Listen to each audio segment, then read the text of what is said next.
Welcome back to study with Gyan Prakash. Nobel पुरस्कार 2023 घोषित किए जा चुके हैं। ये एक इम्पॉर्टेंट टॉपिक है जिससे हर प्रतियोगी परीक्षा में प्रश्न बनते हैं। तो पूरा टॉपिक इस वीडियो में हम डिस्कस करेंगे। सारे इम्पॉर्टेंट प्रश्न इसी वीडियो से आपको एग्ज़ाम में देखने को मिलेंगे, तो पूरा वीडियो आप लोग ध्यान से देखिए। सबसे पहले याद रखिए कि नोबेल पुरस्कार 2023 इसकी घोषणा 2 से लेकर 9 अक्टूबर 2023 के बीच में की गई। नोबेल पुरस्कार 10 दिसंबर 2023 को प्रदान किए जाते हैं। 10 दिसंबर को ही क्यों? क्योंकि फ्रेंड्स अल्फ्रेड नोबेल, जिन्हें नोबेल पुरस्कारों का जनक कहा जाता है, उनका जो जन्म हुआ था वो 21 अक्टूबर 1833 स्वीडन में हुआ था। ध्यान दीजिएगा कि इसीलिए अक्टूबर में नोबेल पुरस्कारों की घोषणा की जाती है। और उनकी जो डेथ हुई थी वो 10 दिसंबर 1896 में हुई थी। कहाँ पर? इटली में। यही वजह है कि प्रतिवर्ष 10 दिसंबर को नोबेल पुरस्कार वितरित किए जाते हैं। इनका जो आयोजन होता है वो स्टॉकहोम, ओस्लो में किया जाता है। लेकिन ध्यान दीजिएगा कि जो शांति का नोबेल पुरस्कार होता है उसे नॉर्वे में प्रदान किया जाता है। स्वीडन के महान वैज्ञानिक अल्फ्रेड नोबेल, जो कि डायनामाइट के आविष्कारक थे, और डायनामाइट के आविष्कार के बाद उनके मन में कहीं न कहीं कोई ग्लानि भी थी कि ये एक बहुत ही विध्वंसकारी आविष्कार था। लेकिन डायनामाइट की वजह से ही उन्होंने बहुत सारा धन कमाया और फिर इस धन को उन्होंने मानवता को समर्पित कर दिया नोबेल पुरस्कार के रूप में। देखो फ्रेंड्स, नोबेल पुरस्कार कुल 6 क्षेत्रों में प्रदान किए जाते हैं। कौन कौन से टॉपिक हैं? सबसे पहले तो मेडिसिन यानी कि चिकित्सा में, भौतिकी यानी कि फिजिक्स, रसायन यानी कि केमिस्ट्री, साहित्य यानी कि लिटरेचर, अर्थशास्त्र। अर्थशास्त्र के लिए जब नोबेल पुरस्कारों की घोषणा हुई थी 1901 में पहली बार नोबेल पुरस्कार प्रदान किए गए थे। लेकिन अर्थशास्त्र का जो नोबेल पुरस्कार है ये 1969 से दिया जाता है। इसकी घोषणा 1968 में की गई थी। और इसके बाद है शांति का नोबेल पुरस्कार। तो ये 6 टॉपिक हैं जिसके अंतर्गत नोबेल पुरस्कार प्रतिवर्ष वितरित किए जाते हैं। देखो फ्रेंड्स, शांति के लिए नोबेल पुरस्कार जो होते हैं ये कहाँ पर दिए जाते हैं? नॉर्वे में। बाकी सारे जो नोबेल पुरस्कार हैं ये स्वीडन में प्रदान किए जाते हैं। सबसे कम उम्र की नोबेल पुरस्कार विजेता बनी है मलाला यूसुफजई। 2014 में भारत के जो कैलाश सत्यार्थी हैं उनके साथ इनको शांति का नोबेल पुरस्कार मिला था। तब इनकी उम्र मात्र 17 वर्ष थी। और सबसे अधिक उम्र के जो नोबेल पुरस्कार विजेता हैं उनका नाम है जॉन गुडएनफ। उन्होंने 97 साल की उम्र में नोबेल पुरस्कार को जीता था। हाल ही में इनका निधन हो गया है। रसायन के क्षेत्र में नोबेल पुरस्कार जीता था जॉन गुडएनफ ने। इनको father of lithium ion battery भी कहा जाता है। ध्यान दीजिए कि नोबेल पुरस्कार जीतने वाले पहले भारतीय हैं रविंद्रनाथ टैगोर। कब जीता था? 1913 में। किताब है गीतांजलि। नेक्स्ट है कि नोबेल पुरस्कार पाने वाले सबसे आखिरी भारतीय, अभी तक 2019 में सबसे आखिरी भारतीय बने अभिजीत बनर्जी अर्थशास्त्र में। और नोबेल पुरस्कार प्राप्त करने वाली प्रथम भारतीय महिला हैं मदर टेरेसा। शांति का नोबेल पुरस्कार जीता था कब? 1979 में। देखो फ्रेंड्स, जो नोबेल पुरस्कार होता है ना, इसमें 11 मिलियन स्वीडिश क्रोनर मिलता है, यानी कि लगभग 10 लाख US डॉलर। प्रत्येक नोबेल पुरस्कार विजेता को एक स्वर्ण पदक मिलता है, एक डिप्लोमा और मौद्रिक पुरस्कार प्राप्त होता है। नोबेल पुरस्कार मरणोपरांत नहीं दिया जा सकता, ये ध्यान दीजिएगा।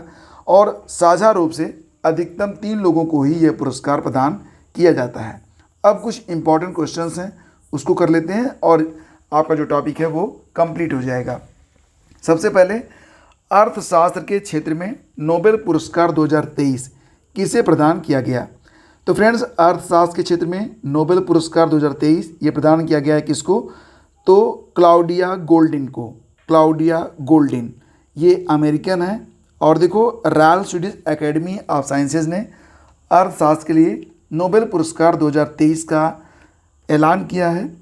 अल्फ्रेड नोबेल की स्मृति में 2023 के स्वेरिग्स रिक्सबैक पुरस्कार क्लाउडिया गोल्डिन को देने का फैसला किया गया है। ध्यान दीजिएगा कि जो अर्थशास्त्र का नोबेल पुरस्कार होता है उसका एक नाम स्वेरिग्स रिक्सबैक पुरस्कार भी है।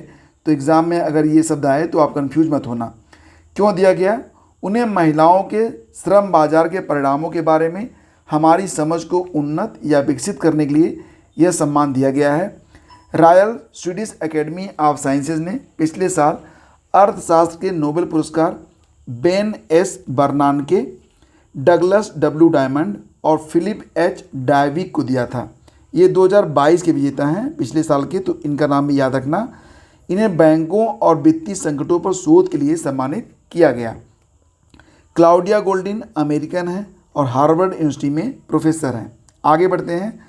अगला क्वेश्चन है, शांति का नोबेल पुरस्कार 2023 किसे प्रदान किया गया? तो फ्रेंड्स, शांति का नोबेल पुरस्कार 2023 ये किसे प्रदान करने की घोषणा हुई है? तो इनका नाम है नरगिस मोहम्मदी। अब इनकी जो जीवनी है वो निश्चित रूप से आप में प्रेरणा भर देगी। नरगिस मोहम्मदी कहाँ की हैं? ईरान की हैं। महिला अधिकारों और मानवाधिकारों के लिए लड़ रही हैं। ईरान की जो सरकार है, फिलहाल तो इनको उन्होंने जेल में रखा हुआ है।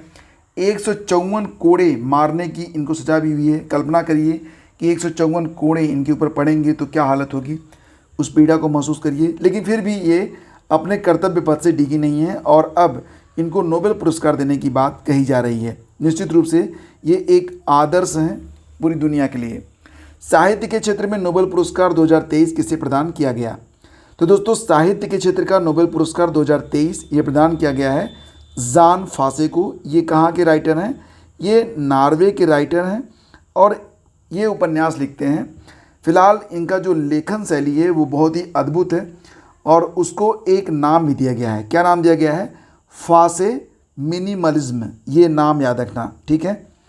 तो फिलहाल फ्रेंड्स, ये साहित्य के क्षेत्र का नोबेल पुरस्कार विजेता हैं जान फासे। पिछले साल 2022 में साहित्य का नोबेल पुरस्कार मिला था एनी एर्नाक्स को और 2021 का अब्दुल रज्जाक गुरनाह को। आगे बढ़ते हैं। अगला क्वेश्चन होगा, वो वैज्ञानिक जिन्हें रसायन विज्ञान के नोबेल पुरस्कार 2023 के लिए संयुक्त रूप से चुना गया है? तो रसायन विज्ञान का नोबेल पुरस्कार 2023 मोंगी जी बावेंडी, लुइस ब्रस और एलेक्सी एकिमो को दिया गया है, मतलब दिए जाने की घोषणा की गई है। तो सही जवाब बनेगा ऑप्शन डी। मोंगी, लुइस और एलेक्सी को रसायन विज्ञान का नोबेल पुरस्कार देने की घोषणा की गई है। ये पुरस्कार संयुक्त रूप से प्रदान किए जाएंगे। तस्वीरों में आप देख सकते हैं, ये हैं बावेंडी, ये हैं ब्रस और ये हैं एकिमो। तो फ्रेंड्स, यहाँ पर बता दें आपको कि royal Swedish academy of sciences ने रसायन विज्ञान में 2023 का नोबेल पुरस्कार मोंगी जी बावेंडी, लुइस ई ब्रूस और एलेक्सी आई एकिमो को देने का फैसला किया है। ये पुरस्कार उन्हें क्वांटम डॉट्स की खोज और संश्लेषण के लिए प्रदान किया जाएगा। अगला क्वेश्चन है, हाल ही में पियरे फरेंक और एनी को किस क्षेत्र में नोबेल पुरस्कार देने की घोषणा हुई है? क्या नाम है? पियरे फरेंक और एनी। इनको भौतिकी का नोबेल पुरस्कार देने की घोषणा की गई है। तस्वीरों में आप देख सकते हैं, पूरा नाम इनका होगा पियरे एगोस्टिनी, फेरेंक क्रास और एनी अल्हुइलियर। तो royal Swedish academy of sciences ने भौतिक विज्ञान में 2023 का नोबेल पुरस्कार इन तीनों महान वैज्ञानिकों को देने की घोषणा की है। आपको बता दें कि विभाजित सेकंड के सबसे छोटे हिस्से में परमाणुओं को देखने के लिए तीनों वैज्ञानिकों को भौतिकी में नोबेल पुरस्कार देने की बात कही गई है। ठीक है, क्यों? विभाजित सेकंड में सबसे छोटे हिस्से में परमाणुओं को देखने के लिए। ठीक है, आगे बढ़ते हैं।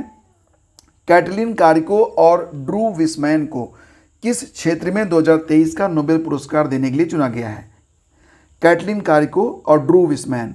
तो दोस्तों, चिकित्सा के क्षेत्र में जो नोबेल पुरस्कार दिया जाता है वो कैटलिन कारिको और ड्रू विस्मैन को देने की घोषणा की गई है। सही जवाब बनेगा यहाँ पर ऑप्शन ए, चिकित्सा। ठीक है, तो फिलहाल ये दोनों जो वैज्ञानिक हैं इनका भी योगदान मानवता के लिए बहुत ज़्यादा है। कोविड-19 के खिलाफ इनकी खोज ने पूरी दुनिया में बहुत ही अहम रोल निभाया। इन्हीं की खोजों के आधार पर mRNA टीकों का आविष्कार हुआ और अगर ये टीके न बने होते तो क्या स्थिति थी, ये तो कहने की कोई ज़रूरत नहीं है। तो फ्रेंड्स, एक बार पुनः आप लोगों को समराइज कर देता हूँ। चिकित्सा के क्षेत्र में नोबेल पुरस्कार दिया गया है कैटलिन कारिको और ड्रू विस्मैन को। भौतिकी के क्षेत्र में पियरे फरेंक और एनी को। रसायन के क्षेत्र में मोंगी, लुइस और एलेक्सी को। साहित्य का नोबेल पुरस्कार ये दिया गया जान फांसे को। शांति का नरगिस मोहम्मदी को। अर्थशास्त्र का क्लाउडिया गोल्डिन को। तो फ्रेंड्स, इसको आप याद कैसे करेंगे? बहुत ही सरल है। देखो, यहाँ पर इसका स्क्रीनशॉट ले लो 5 बार, एक जो है कोई भी पेपर ले लो उस पर 5 बार देख देख के लिखो, 10 बार बिना देखे लिखो। आपको ये लोग कभी भूलेंगे नहीं। सबसे शार्ट तरीका यही है याद रखने का, ज़्यादा दिमाग लगाने की ज़रूरत नहीं है। तो फ्रेंड्स, उम्मीद करता हूँ कि वीडियो आपको पसंद आया होगा। और अब आपसे एक गुजारिश कि हमारी इस मेहनत के लिए प्लीज़ वीडियो को एक बार लाइक कर दीजिए और इसे अपने दोस्तों के बीच शेयर कर दीजिए।